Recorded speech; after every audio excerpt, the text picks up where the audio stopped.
жүздөгөн көчмөн уруулар менен элдер. Алар өмүр сүрдү, жасады, натыйжалуу жаңылыктарды ачты. Ошону менен катар ары кызыктуу, купуялуу табышмактарды калтырып кетти. Бул тууралуу Enigma of the Great Steppe долбоорунун көрүүчүлөрүнө кошулуңуздар.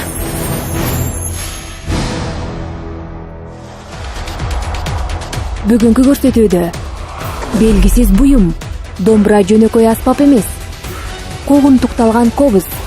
Кытайлыктар эмне себептен тамак менен ырдоодон коркушат?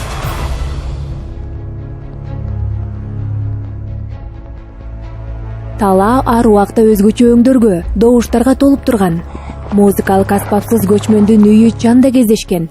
Бирок биз бардыгыбыз эсептегендей бул дайыма эле домбура болгон эмес. Жок дегенде эле оңго чамалуу байыркы аспаптар жоголуп, унутта калган. Эмне себептен мындай болгон? Эл ичинде элдик аспаптар советтик бийлик учурунда атайын элге каршы бүлүндүрүү катары турмуштан четтетилген деген версия калыптанып калган. Бирок ошол эле бийлик учурунда кийинчерээк элдик аспаптар оркестрлери түзүлүп, жоголуп кеткен аспаптар калыбына келтирилип, жаңыртылганы маалым.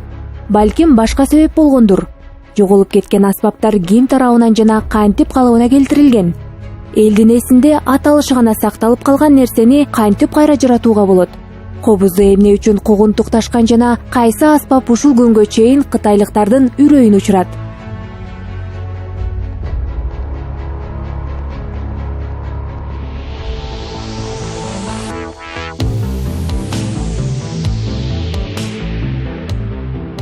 Өткөн кылымдын 1971-жылы археологдор байыркы каланы изилдөө иштерин жүргүзүп жатышат. Качандыр бир убакта бул жерде турмуш кайнап, кербендер ары бери каттап жана соода кызуу жүргөн. Адамдар жаратмандык менен бала өстүрүп, бакубат турмуш курушкан. Отурардын укмуштуудай табылгаларынын арасында пилдин сөөгүнөн жасалган шахмат фигурасы, көптөгөн ар түрдүү керамика, темир буюмдары, көп сандаган тыйындар жана Кытай фарфорунун үлгүлөрү бар. Бул чет жактагы мамлекеттер жана элдер менен карым-катнаштын далили. Бирок булардын арасындагы бир табылга чыныгы башатташ, талага мүнөздүү буюм болуп эсептелет. Аны окумуштуулар каздын жумурткасындай көлөмдөгү, капталында 2 тешикчеси бар буюм деп сүрөттөп жатышат. Муштумдун өлчөмүндөгү жүн менен аралаштырылып, чоподон жасалган бул буюм миңдеген жылдар бою жер алдында жатып адамдарга кайра кайтып келди. Бирок бул учурда заман өзгөрүп, талаада бардыгы түп тамыры менен алмашып, көчмөндөр туруктуу отурукташып, казак элинин каада салттарынын көбү жоголуп кеткен. Эгерде бир окумуштуунун жигердиги менен көктүгү болбогондо, ал ошол байыркы шаарда табылган саз сырнай балким музейдик экспонат бойдон калат беле. Окумуштуу чопо сыбызгыны музыкалык аспаптардын тизмесине киргизген.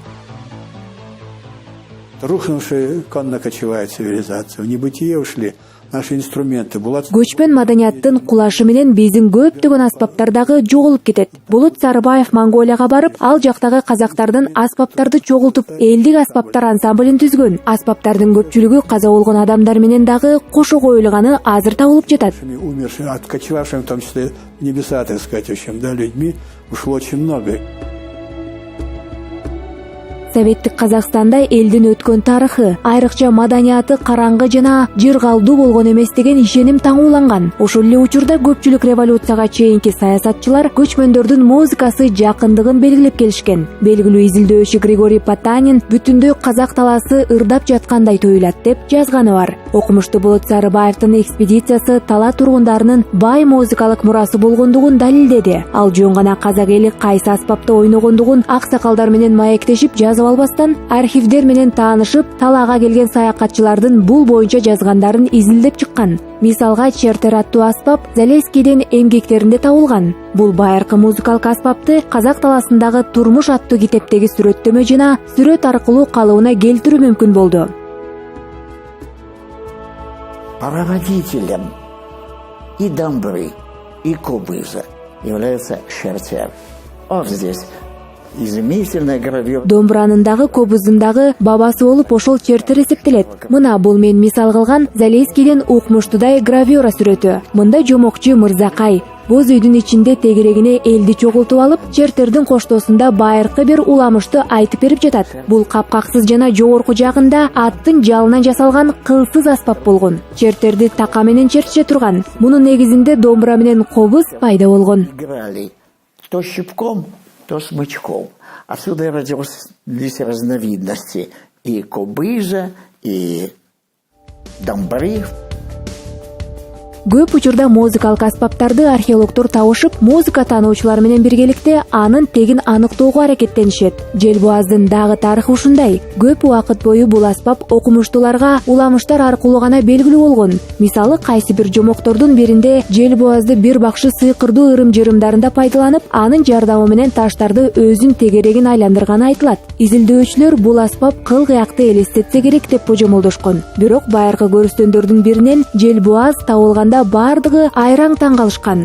Себеби бул кадимки үйлөмө аспап эле. Болгондо дагы ал дүйнөдөгү эң байыркы аспап болуп саналат.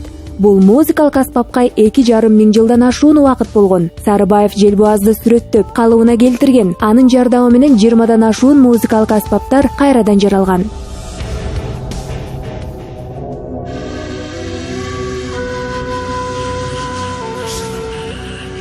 Саз-сырнайды технологиялык жактан жасоо иши төмөндөгү этаптардан турат. Алгач тоо чопо салынат дагы, ага суу аралаштырылып, камыр сымал жумшак болгондо андан аспаптын калыбы жасалат, кургатылып бышырылат. Байыркы көчмөндөр үчүн чоподон буюм жасоо бул адамды жаратууга окшошуп, ал эми аспапты бышыруу бекемдөө үчүн эле эмес, улуу теңир менен жарыктандыруу маанисинде ишке ашырылган. Дал ошол себептен саз-сырнайды музыка таануучулар койчунун аспабы же балдардын оюнчугу катары карабастан, мааниси жогору аспап катары көңүл бурушат.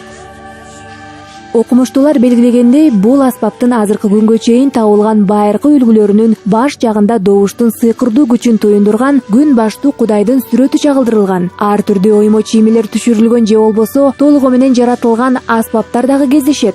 Саз-сырнайга оймо түшүрүү мурда атайын бир маанини берсе керек, учурда ал жок болуп кеткен.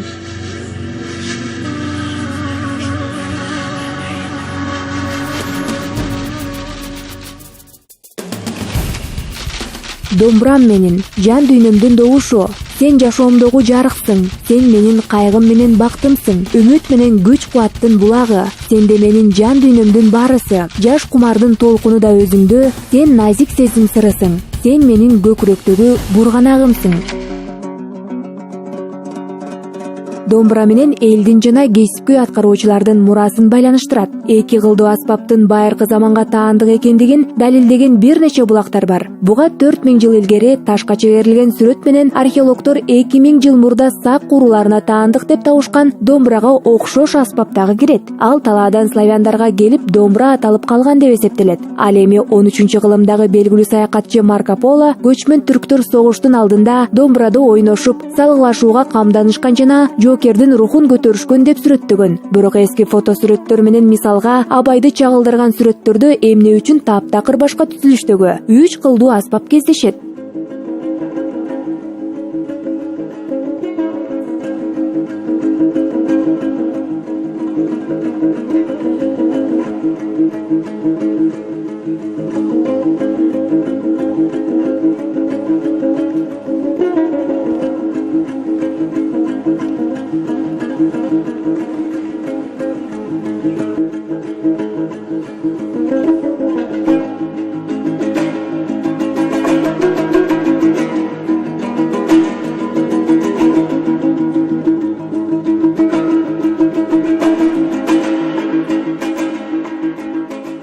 Анткени Казакстандын аймагында адистердин эсептөөлөрү боюнча домбуранын 24 ар кандай түрү бар. Чындыгында мындай зор аймакта жана даана билинип турган аймактык маданий мурас менен каада салттардын айырмачылыктарынан улам бардыгы бир аспапта ойношкондугун элестетүү кыйын. Бирок 3 кылдуу домбура өткөн кылымдын 60-жылдары Болот Сарыбаев бул аспапты изилдей баштаганга чейин дээрлик унутта калган болчу. Белгилей кетүүчү жагдай Бауыржан Абай ойногон домбуранын даана түгөйүндө ойнойт. Дал ушундай аспапты казак ойчулуу, акын жана музыкант 1885-жылы өз колу менен Семей аймактагы музейине тапшырган эле.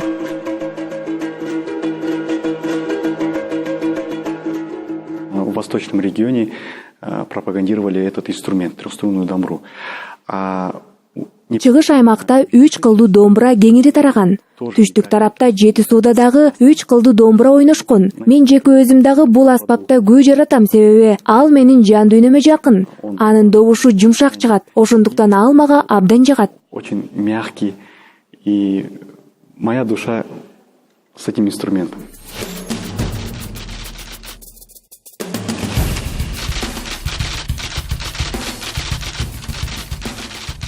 музыка тарыхы башынан катаал күндөрдү өткөргөн. Айрым аспаптарды колдонууга тыюу салынган учурлар дагы болгон. Мисалы өзбектердин катуу добуш чыгаруучу сапайы аспабын кара күчтөр менен байланыштырса, ал эми сурнайды Хорезмде азыркы күнгө чейин шайтандын аты менен байланыштырып келишет.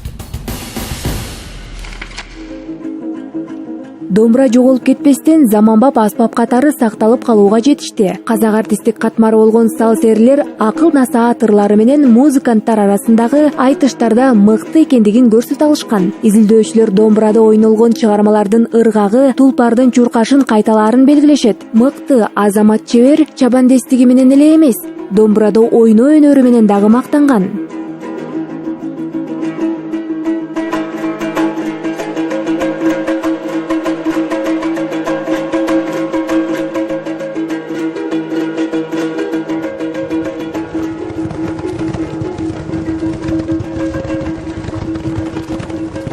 Я вам расскажу одну историю. В Семиречье жил такой Күйші Нурмагамбет.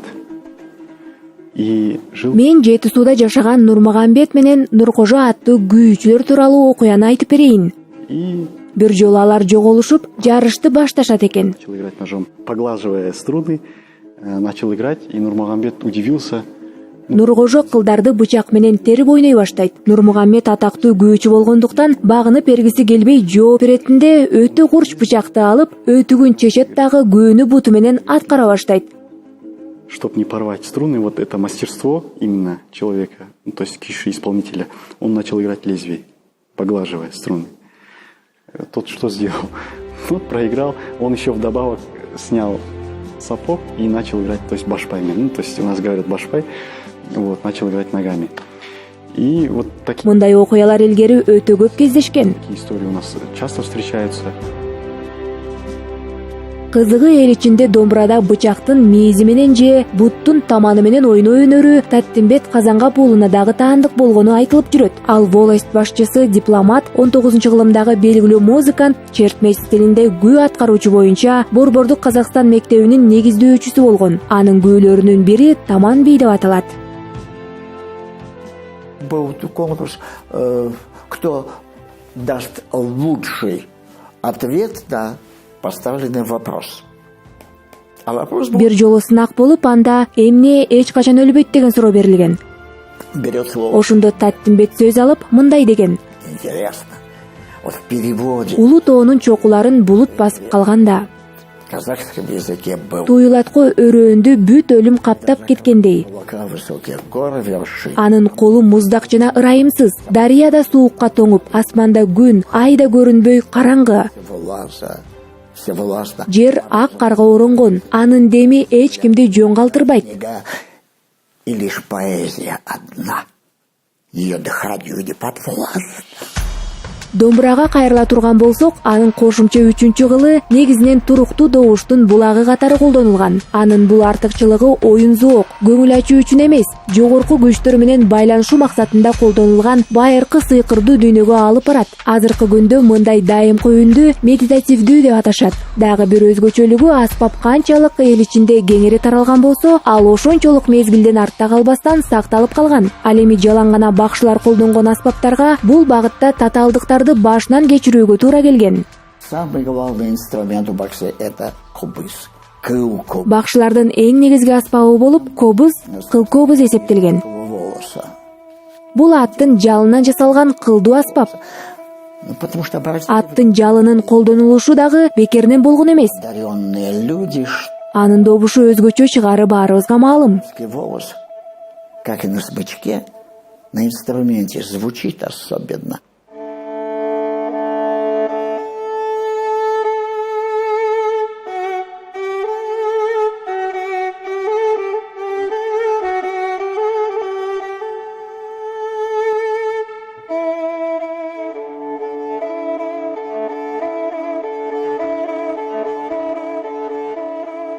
Кобуз сөзү алгач музыкалык аспап деген маанини түшүндүргөн. Мындан улам кыл кобуз, шаң кобуз, мес кобуз деген аталыштар келип чыккан. Буга байланыштуу өтө кооз сыйкырга жана теңирчилик ишенимине толгон уламыш айтылып келет. Талаада Коркут аттуу олуя жашаган. Аны дайыма адамдын өлүмү бушайман кылып, ойго батырып келген. Айланадагы баардык өзгөрмө кобулуштар адамдын өмүрү кыска экендигинен кабар берип турган. Бир жолу Коркут дарактан кобузду чабат дагы, ага төөнүн терисин каптап, аттын жалынан кыл байлайт дагы ойной баштайт. Ал ар бир добушту өзүнүн жан дүйнөсүнөн чыгарат. Бул добуштар бүткүл дүйнөгө тарап, адамдардын кулагына, жан жаныбарлар менен канаттуу куштарга чейин жетип, баардыгын арбап алат. Бул убакта убакыт токтоп, өлүм дагы ыргактардын сыйкырдуу күчүнө баш ийгендей туюлат. Ошондон тартып Коркуттун ыргактары менен анын колунан жасалган кобуз жер бетине кеңири тарап, ал эми аспапты жаратуучунун ысымы түбөлүктүү адамдардын жүрөгү менен кылдын учунда сакталып калат.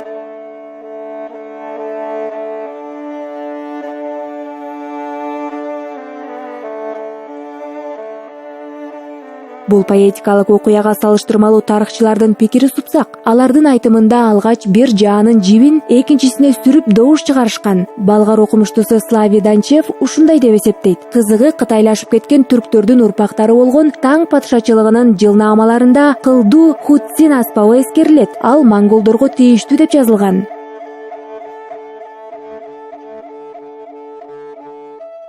Не только у казахов, есть у каракалпаков, у киргизов. Казактарда эле эмес, кыргыздарда дагы кылдуу аспап бар. Ушул эле аспап каракалпактарда кобуз деп аталат. Мындай аспап өзбек тилинде дагы болгон. Один и тот же. Бул элдердеги аспаптар бири-бирине окшош. Инструмент был атрибутом бакса шаманов. Мурдагы музыкалык аспаптар бакшылардын буюму катары эсептелген. Использовался и жрау. Аны жарчылар менен жомокчулар дагы колдонушкан. Повествовали под сопровождением кобуза эпические сказания. Кобуздун коштоосунда эпостор айтылат. Кийинчерээк бул аспап бизде аткаруучулукта колдонулуп калды. Исполнительский, инструментальный. То есть уже начиная с Ыхласа Дукен. Ыхлас Дукен уулунан тартып бул жеке аткаруучулукта пайдаланыла баштады. Исполнительство. Сохранились много. Ыхластын көптөгөн күүлөрү сакталып калган. Есть Коркыты. Коркуттун дагы күүлөрү бар. Коркут жалпы түрк элдерине таандык инсан болгону менен казактарда гана анын күүлөрү сакталып калган. Фигурой. Получается, только у казахов у нас сохранился күй Коркыты.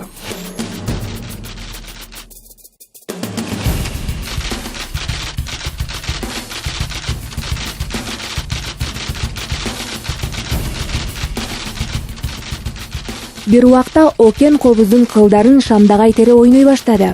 Муңду күү дем чыгарбай тыңшап калган элдин арасын каптап куйла баштады. Ыргактарда конарсыз талаада көчүп конуп жашаган элдин кайгы мууну кыргыз казак күүгө арбалып ойго чөмүлүштү. Бир жолу мен Окенден өзүңдөн жакшы ойногон адамды жолуктургансыңбы деп сураганымда, ал мага эгерде кобузда менден мыкты аткарган адамды жолуктурсам, аспапты сындырып отко салмакмын дагы, эч убакта колума кармамак эмесмин деп сыймыктануу менен жооп берген эле.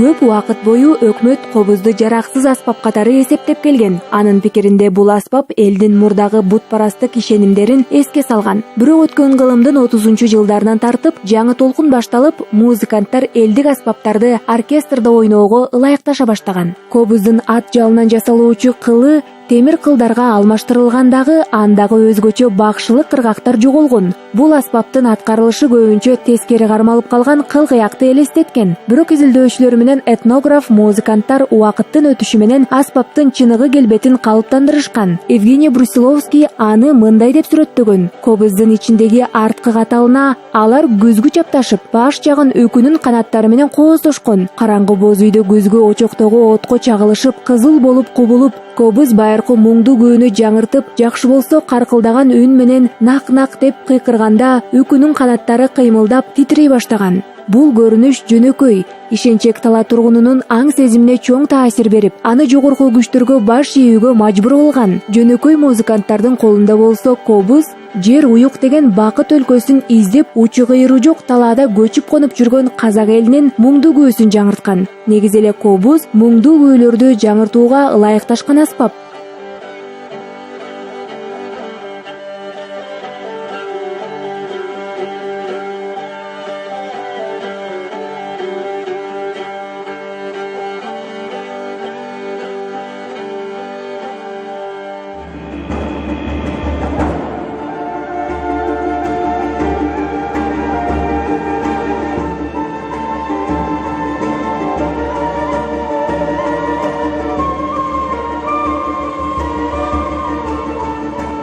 аспап карышкырдын уулуганын, бүркүттүн шаңдуу үн салышы жана ак куулардын добушу сыяктуу канаттуулар менен жаныбарлардын үндөрүн бере алуучу өзгөчөлүгү менен бакчыларга тийиштүү деп эсептелген. Мындай аспапта ойноо менен чеберчилигин көрсөтүп мактанышкан эмес, анын жардамы менен жан дүйнөсүн тазалап азыктандырышкан.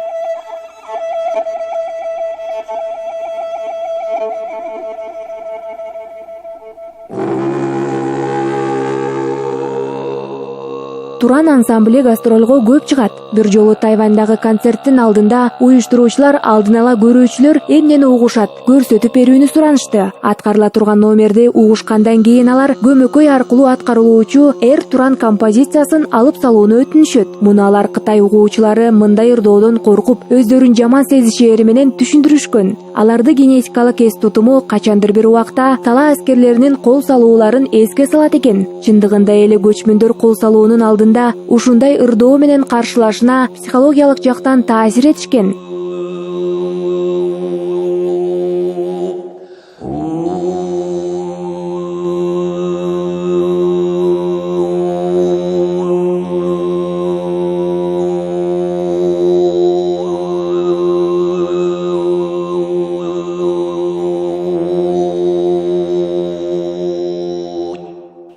Горловое гортанное пение, оно, по сути, является, можно сказать, шаманским видом пения, потому что изначально этот вид искусства... Көмөкөй менен ырдоо негизи бакчыларга тийиштүү болгон. Алгач ал байыркы ырым-жырымдар учурунда колдонулган. Бул учурда чыккан добуш адамды арбап, өз эркине ээ боло албай калган абалга алып келген. Позже посредством горлового пения музыканты, можно сказать, начинали... Кийинчерээк көмөкөй аркылуу ырдоону музыканттар баатырдык эпостарды аткаруу үчүн колдоно башташкан. Ошентип ал жомокчулардын аткаруу ыкмасына айланат. Бүгүнкү күндө ал элге кеңири тараган эмес. О эпосе. Это жыр, это дастан, это героические эпосы. На сегодняшний день горловое пение, оно является неким, можно сказать, не совсем светским, я бы сказал, это инструмент. Ал өткөн заманды эске салып, арбагандай туйлат. Муну ырдоо жана искусство өнөрү деп аташканы менен, ал байыркы бакчылардын ырым-жырымдарынан баш аталат. Но все равно переплетается и берет основу у древнего мировоззрения, тагрианства и шаманских каких-то обрядов. Испокон веков. Кылымдар бою мындай ырдоо ыкмасы эркектерге дагы, аялдарга дагы жеткиликтүү болгон. Бирок негизинен аны мырзалар көбүрөөк аткарышкан. Женщины горловым пением тоже владеют. Аялдар бакчылардын таасын үлгүсү болгондуктан, алар дагы мындай ырдоо ыкмасын жакшы билишет. К сожалению, нам известно, что в период различные периоды. Тилекке каршы бир учурда бакшычылык куугунтукталган мезгил казак элинин башынан өткөн. Этноса. Шаманизм, он преследовался. Конечно, это религиозная составляющая. Она преследовалась как и со стороны исламизации. Анда ислам динин жайылткандар менен партия тарабынан дагы кысым болгон. Это период Советского Союза, да? То есть по истории мы знаем, что мы всегда были атеистами в период Советского Союза. И, конечно же, подобное. Акыры Казакстанда бакшылар дээрлик жоголуп кеткен. До такого масштаба, что практически шаманов у нас в Казахстане не осталось. Адамдын үнү эң байыркы музыкалык аспап болуп эсептелет. Башынан эле жаратуучуга дуба менен же ыр аркылуу кайрылышкан. Көмөкөй менен ырдоо дээрлик бардык түрк дүйнөсүнүн өкүлдөрүнө мүнөздүү. Улуу талаада бул искусство скифтер, гундар жана байыркы түрктөр заманынан бери эле келе жатат. Бирок учурда Казакстанда бул өнөргө ээлик кылгандар заманбап Кызыл Ордо облусунун аймагында гана сакталып калган.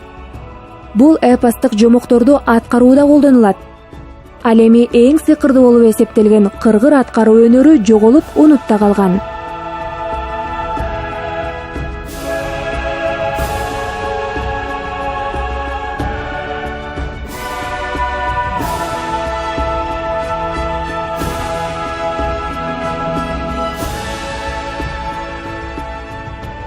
Талаа сырлары Болот Сарыбаев жана анын өнөктөштөрү сыяктуу аны тыңшай билгендер үчүн ачылат.